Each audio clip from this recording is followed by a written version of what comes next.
Hello everyone, this is Jyoti Gupta and welcome back to my YouTube channel Learn with a Learner. सबसे पहले आप सबको बहुत बहुत कॉन्ग्रेचुलेशंस। अब आप पूछेंगे ज्योति कॉन्ग्रेचुलेशंस किस लिए?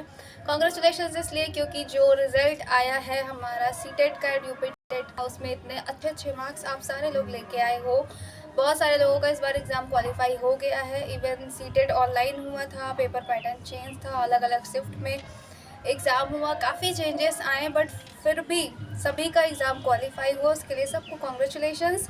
एंड यूपी टेट का भी रिज़ल्ट आ गया है, उसके लिए भी आप सबको कॉन्ग्रेचुलेशंस। तो फाइनली आज का वीडियो का टॉपिक क्या है? टॉपिक आप थंबनेल देख कर ही समझ गए होंगे कि टॉपिक क्या है। टॉपिक है व्हाट आफ्टर सीटेट, यानी कि हाँ, हमारा सीटेट क्वालिफाई हो गया, यूपी टेट भी क्वालिफाई हो गया, तो अब आगे हम क्या करें, सीटेट के बाद क्या करना है, ये सब की क्वेरी है। इस क्वेरी पे आज हम बात करने वाले हैं। तो हाँ, हमारे पास क्या ऑप्शन हो सकते हैं? हमारे पास दो ऑप्शन हैं after CTET. First one is government job, okay, and second private job.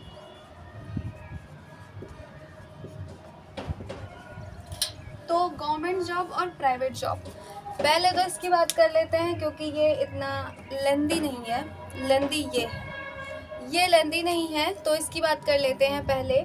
Private job में अगर आपका सीटेट, आपने बीएड डीएलएड कुछ ना कुछ किया होगा, उसके बाद आपने सीटेट क्वालिफाई किया एंड आपको लगता है कि हाँ, अब आगे मुझे प्रिपरेशन नहीं करनी है, आगे की मुझे पढ़ाई अब आगे नहीं करनी है, अब मैं डायरेक्ट मुझे जॉब करनी है, देन आप सीटेट क्वालिफाइड हैं, आप किसी भी प्राइवेट स्कूल को ज्वाइन कर सकते हैं एंड वहाँ पे आपको एक अच्छी सैलरी भी मिलेगी। जितना अच्छा स्कूल होगा उतनी अच्छी सैलरी होगी और आप फाइनली, आपका डेवलपमेंट भी होगा, आपका एक्सपीरियंस बढ़ेगा, आपको एक्सपीरियंस मिलेगा, काफ़ी सारे फ़ायदे होंगे।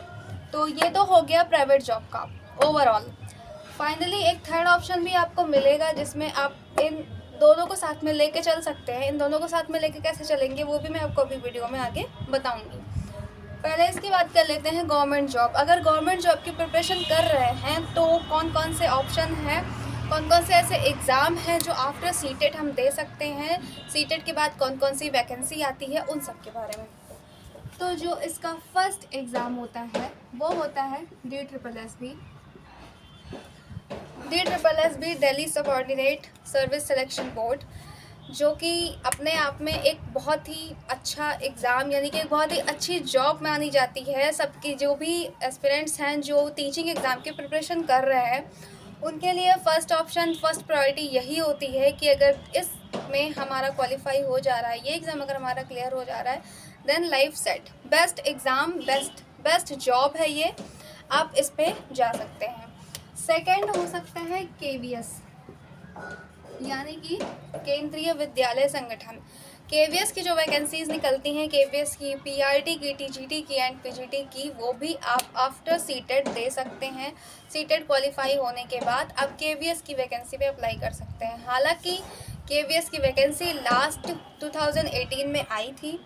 2018 के बाद 2020 से ही हम ये होप लगाए बैठे हैं कि 20 में आएगी या 21 में आएगी। 20 में नहीं आई, 21 में लगा कि इस साल आएगी एंड 22 चल रहा है। अभी भी हम वही कह सकते हैं, मे बी इस साल आ जाए, बट कब आएगी किसी को नहीं पता। उसके बाद जो ऑप्शन हो सकता है कि आप कोई भी स्टेट तक दे सकते हैं। स्टेटेड यानी कि जो अदर स्टेट के एग्ज़ाम होते हैं जहाँ पे सीटेट को वैलिड मानते हैं, जैसे कि MP टेट होता है, MP में सीटेट को वैलिड माना जाता है। और इसके अलावा जो यूपी में हमारा एग्ज़ाम होता है सुपर टेट का, आफ्टर सीटेट अगर आपका यूपी टेट क्वालिफाई नहीं हुआ है तो सीटेट को क्वालिफाई करके भी आप सुपर टेट का फॉर्म फिल कर सकते हैं और इजीली यूपी में आप जॉब कर सकते हैं। सुपर टेट का एग्ज़ाम क्वालिफाई करके आपकी जॉब लग जाएगी गवर्नमेंट। तो ये तो है हमारे पास ऑप्शंस, बट अब इस ऑप्शन को चूज़ कैसे करें, कौन से चूज़ कैसे करें, वो तो फाइनली आप पे डिपेंड करेगा। बट इस ऑप्शन को हमने चूज़ किया। अब इसकी आगे फर्दर प्रिपरेशन कैसे करें, आगे हम कैसे किस रिसोर्स का यूज़ करें, ऑनलाइन पढ़ाई करें या ऑफलाइन पढ़ाई करें, कौन से चैनल से पढ़ाई करें, कैसे क्या करें, ये बहुत सारी कन्फ्यूज़न हमारे दिमाग में बैठ जाती है जब भी हम किसी एग्ज़ाम की प्रिपरेशन करना स्टार्ट करते हैं। यानी कि शुरू कहाँ से करें, कैसे कैसे टाइम टेबल बनाएं, फिक्स कैसे करें, एक सिंपल वर्ड का यूज़ करें। तो स्ट्रेटजी क्या होनी चाहिए एग्ज़ाम की। तो पहले तो छोटी छोटी बातें कर लेते हैं। फर्स्ट थिंग तो सोर्सेज क्या क्या हो सकते हैं हमारे पास अगर हम चूज़ कर रहे हैं, लाइक हमें DSSB का एग्ज़ाम देना है या KVS का देना है या सुपर टेट किसी का भी देना है, तो सोर्सेज क्या हो सकते हैं हमारे पास।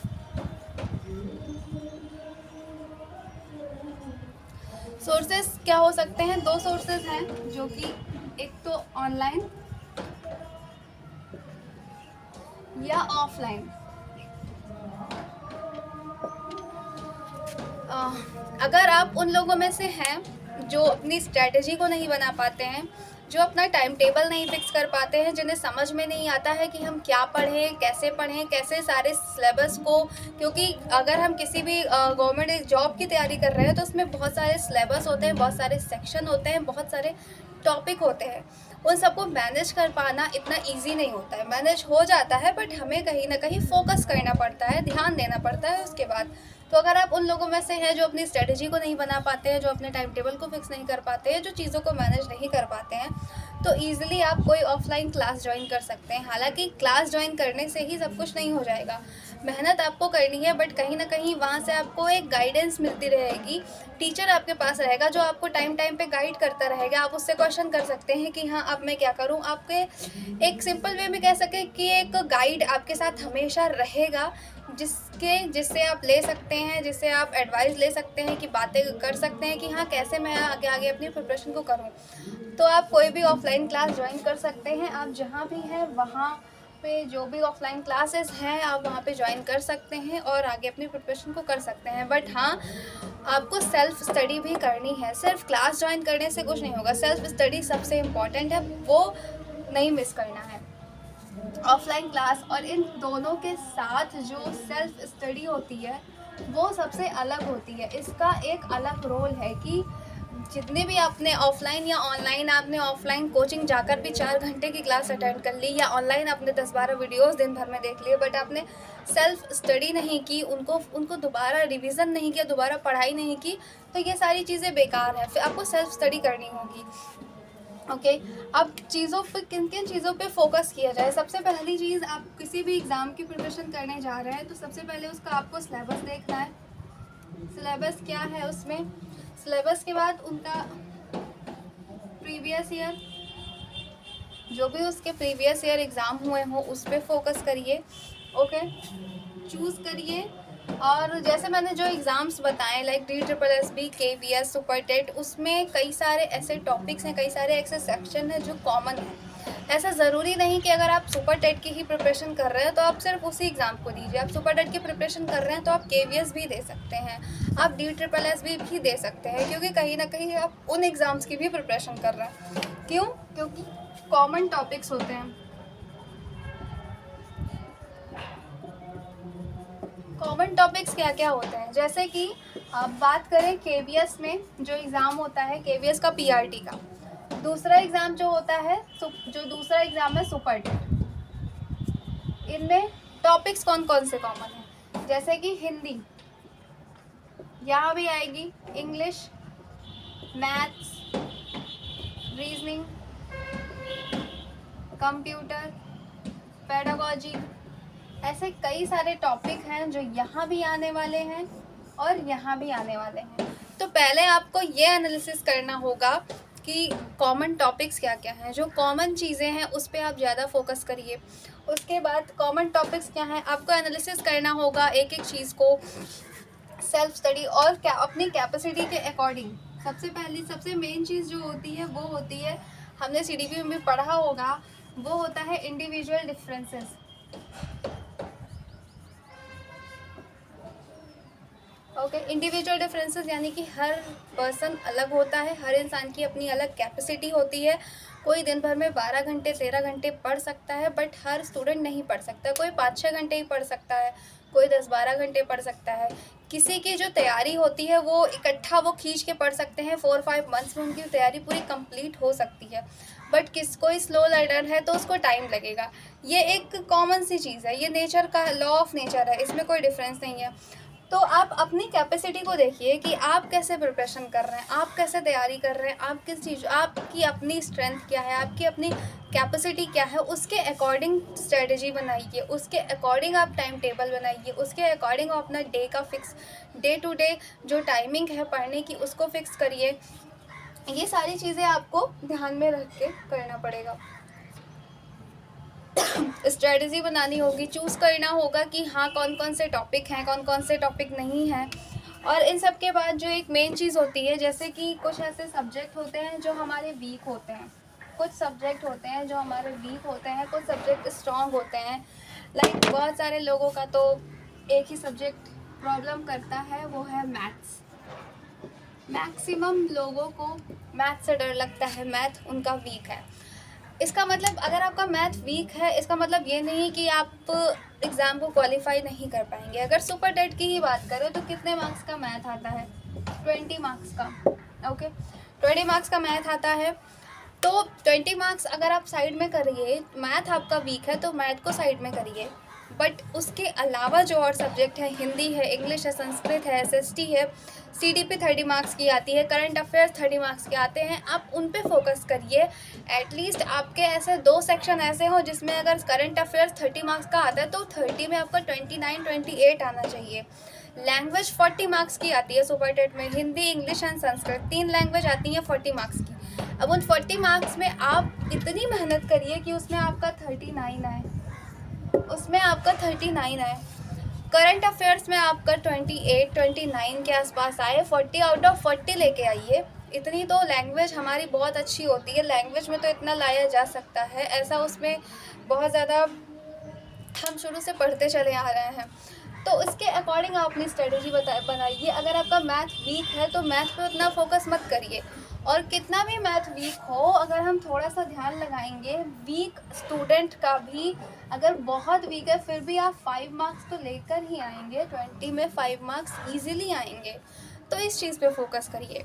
सिंपल सी चीज़ें हैं। मैं अपने पूरी बात को एक समअप अगर करूं कि हाँ आपको कैसे क्या करना है, क्या चूज़ करना है, समअप करके अगर बताया जाए, जो कुछ पॉइंट्स में बताया जाए, तो सबसे पहले आप जो एग्ज़ाम आपको देना है आप सिलेबस देखिए उसका। Second thing, previous year. Third, क्या क्या उसमें कॉमन टॉपिक्स हैं।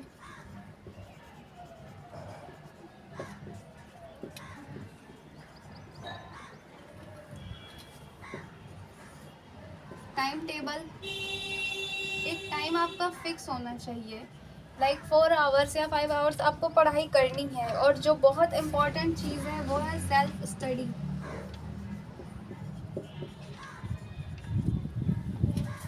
रही बात ऑनलाइन सोर्स की, अगर आप कोई ऑनलाइन सोर्स चूज़ कर रहे हैं, सबसे मेन चीज़, कोई भी चैनल हो या कोई भी टीचर हो, या कोई भी आप ऑनलाइन जैसे कोर्स परचेज़ कर रहे हैं, लाइक आपने सुपर टेट का परचेज़ कर लिया, या कोई भी ऑनलाइन प्लेटफॉर्म हो, सारे ही टीचर्स अच्छे हैं, सारे ही लोग आपको अच्छा कंटेंट प्रोवाइड करा रहे हैं। वो डिपेंड आप पे करता है कि हाँ आपको किस टीचर का समझ में आ रहा है, आपको किस चैनल पे चीज़ें ऑथेंटिक एंड रेलेवेंट मिल रही हैं, वो आप पे डिपेंड करता है। बस आप एक चीज़ का ख्याल रखिए कि आप इधर उधर ना भागिए। लाइक आज आपने एक चैनल से पढ़ाई की, नेक्स्ट डे आप दूसरे चैनल से पढ़ाई कर रहे हैं, उसके अगले दिन आप किसी और टीचर से पढ़ाई कर रहे हैं। फिक्स करिए, चीज़ों को फिक्स करिए। सोर्स जो हो आपका वो एक हो, सोर्स को फिक्स करिए। अगर आपने कोई ऑनलाइन कोर्स परचेज़ किया है या किसी चैनल से आप किसी टीचर की वीडियो देख रहे हैं, तो आप उस टीचर पे ट्रस्ट करिए, उस टीचर पे विश्वास करिए, और उस पर विश्वास करके फिर आप अपनी पढ़ाई को आगे कंटिन्यू करिए। आप इधर उधर मत भागिए, आप अपने सोर्सेस को चेंज मत करते रहिए। आज इस बुक से पढ़ा, कल उस बुक से पढ़ा, परसों उस बुक से पढ़ा। एक फिक्स सोर्स होना चाहिए, आपकी एक फिक्स सोर्स होना चाहिए कि आपको पढ़ाई एग्जैक्टली करनी कहाँ से है। अब वो आप पे डिपेंड करता है। मैं ऐसे किसी चैनल का नाम नहीं बता सकती, या मैं ऐसे किसी किसी भी टीचर का नाम नहीं बोल सकती कि हाँ ये टीचर अच्छा है, आप इससे पढ़ाई करिए। वो आपको चूज़ करना है। बहुत सारे कंटेंट है, फ्री वीडियोस हैं, पेड वीडियोस हैं। पेड वीडियोस भी इतनी महंगी नहीं है कि आप उसको ले ना सकें। Free videos, paid videos, content बहुत सारे हैं, ऑनलाइन कंटेंट बहुत सारे हैं। बस वो डिपेंड आप पे करता है कि आपको उसको चूज़ करना है और उसको डे टू डे उसको पढ़ाई करनी है। उसमें कंसिस्टेंसी होनी चाहिए, आप उसको कंटिन्यू करते रहिए, वो इम्पॉर्टेंट है। यदि सब चीज़ों को आप ध्यान में रखिए एंड देन आप अपनी प्रिपरेशन को करिए। प्रिपरेशन करनी कब तक है, आप अपनी पढ़ाई करिए कब तक। देखिए, हमें पता नहीं है कि एग्ज़ाम कब होगा या फॉर्म कब आएगा, फॉर्म कब फिल हो रहा है, वो हमें नहीं पता है। बट एटलीस्ट आप अपनी कैपेसिटी को देखिए कि हाँ, जो मैंने बात की थी कि आप दोनों कैसे कर सकते हैं, प्राइवेट और गवर्नमेंट दोनों कैसे कर सकते हैं, उसके बारे में आप पहले ये देखिए कि हाँ, आपकी प्रिपरेशन कितनी है, आपकी कैपेसिटी कितनी है, आपकी नॉलेज कितनी है। आप पहले उस चीज़ को देखिए और उसके बाद आप डिसाइड करिए। एटलीस्ट अगर आपको गवर्नमेंट जॉब की प्रिपरेशन करनी है तो 6 मंथ मिनिमम, 6 मंथ या 8 मंथ टाइम फिक्स कर लीजिए कि हाँ, इतने मंथ या इतने टाइम तक, 4 मंथ भी हो सकता है, ठीक है, इतने टाइम तक मैं अपनी प्रिपरेशन करूँगा और उसके बाद मैं उसको बंद कर दूँगा। ओके, इतने टाइम तक मैं अपने प्रिपरेशन को कंटिन्यू करूँगी और उसके बाद मैं बंद कर दूँगी। गवर्नमेंट जॉब की जो आप प्रिपरेशन कर रहे हैं वो इतना इजी नहीं है, बट इतना टफ भी नहीं है। अगर आप फोकस कर रहे हैं, अगर आप ध्यान लगा रहे हैं, अगर आप मेहनत कर रहे हैं तो वो बहुत इजी है। आपको मेहनत करनी पड़ेगी, आपको ध्यान से करना होगा, कंसिस्टेंसी होनी चाहिए आपके प्रिपरेशन में। 6 मंथ या 8 मंथ आप उस प्रिपरेशन को करके एंड उसको छोड़ दीजिए। जब आपको लग रहा है कि हाँ, अब आपको सिर्फ आपकी एक तैयारी जो है वो हो चुकी है, एग्ज़ाम के अकॉर्डिंग आपकी तैयारी हो चुकी है। जब भी फॉर्म आ रहा है 1 मंथ पहले आप रिवीजन करके एग्ज़ाम को देके एग्ज़ाम को क्रैक कर सकते हैं। देन आप अपने आप को 6 मंथ दीजिए, एक डेडलाइन श्योर कर लीजिए कि हाँ 6 मंथ, इसके बाद कुछ नहीं। अगर आप डेडलाइन डिसाइड नहीं करेंगे तो आप प्रिपरेशन करते रह जाएंगे। 1 ईयर 2 ईयर आप पढ़ाई का उसका कोई एंड नहीं है, आप करते रह जाएंगे। एक डेडलाइन खुद को दीजिए कि हाँ 6 मंथ करना है। 6 मंथ तक आप प्रिपरेशन को करिए अच्छे से। एक सब्जेक्ट को, कोई भी आप ऑनलाइन कोर्स ले रहे हैं उससे आप नोट्स बनाइए, एक प्रॉपर नोट्स आपके पास होनी चाहिए। नोट्स बनाना बहुत इंपॉर्टेंट है। अगर आप उन चीज़ों को लिख नहीं रहे हैं तो आप नहीं कर पाएंगे। वो नोट्स बनाना बहुत इंपॉर्टेंट है, उसको आप लिखिए, उसको करिए, नोट्स बनाइए। 6 मंथ तक आप प्रिपरेशन करिए। आपको लग रहा है कि हाँ, आपकी प्रिपरेशन हो गई है फाइनली, अब आपको कॉन्सेप्ट क्लियर है, देन आप कोई प्राइवेट जॉब ज्वाइन कर सकते हैं, कहीं प्राइवेट स्कूल ज्वाइन कर सकते हैं, जिससे आपने जो यहाँ पे पढ़ा है वो वहाँ आपका स्किप नहीं होने वाला है, वो वहाँ भी कंटिन्यू चलता रहेगा। और देन जब आ रहा है, फॉर्म आ रहा है, जब वैकेंसी आ रही है, तब 1 मंथ पहले आप रिवीजन करके एग्ज़ाम को क्वालिफाई करिए, एग्ज़ाम को क्रैक करिए, देन आप गवर्नमेंट जॉब करिए। वाओ। सो फाइनली मैंने काफ़ी कुछ बता दिया है। एंड अब जो न्यू वीडियो आने वाली है, वो वीडियो जो आएगी वो जो गवर्नमेंट जॉब मैंने आपको बताई, DSSB, KVS, super TET, specially KVS PRT 1, 2 and 3। आप कमेंट सेक्शन में मुझे बताइएगा। इन तीनों पे मैं स्ट्रेटजी बनाने वाली हूँ कि अगर आप इन तीनों में से किसी भी एग्ज़ाम की प्रिपरेशन कर रहे हैं तो स्ट्रेटजी क्या होनी चाहिए। इन तीनों की अलग अलग वीडियो होगी और आप कमेंट सेक्शन में बताइएगा कि आप पहले कौन से एग्ज़ाम की स्ट्रेटजी आपको देखनी है, आपको किस एग्ज़ाम के बारे में पहले जानना है कि आपकी उसकी प्रिपरेशन कैसी होनी चाहिए। आपको DSSB की स्ट्रेटजी जाननी है, KVS PRT या सुपर टेट। वैसे तो मैं तीनों वीडियो बनाऊंगी, बट कमेंट सेक्शन में आप अपना रिव्यू दे सकते हैं कि हाँ, आपको कौन से एग्ज़ाम की स्ट्रेटजी पहले वीडियो आपको कौन सी चाहिए। सो फाइनली इतना ही था वीडियो में। एंड जो भी आपके डाउट होंगे, जो भी क्वेरीज होंगी और जो भी कंप्लेंट्स होंगी, शिकायतें भी होंगी, जो भी कमियाँ होंगी, जो भी चीज़ें होंगी, वो आप बेझिझक कमेंट सेक्शन में मुझे बता सकते हैं। एंड आपको वीडियो पसंद आई हो तो like, subscribe and share. Thank you so much.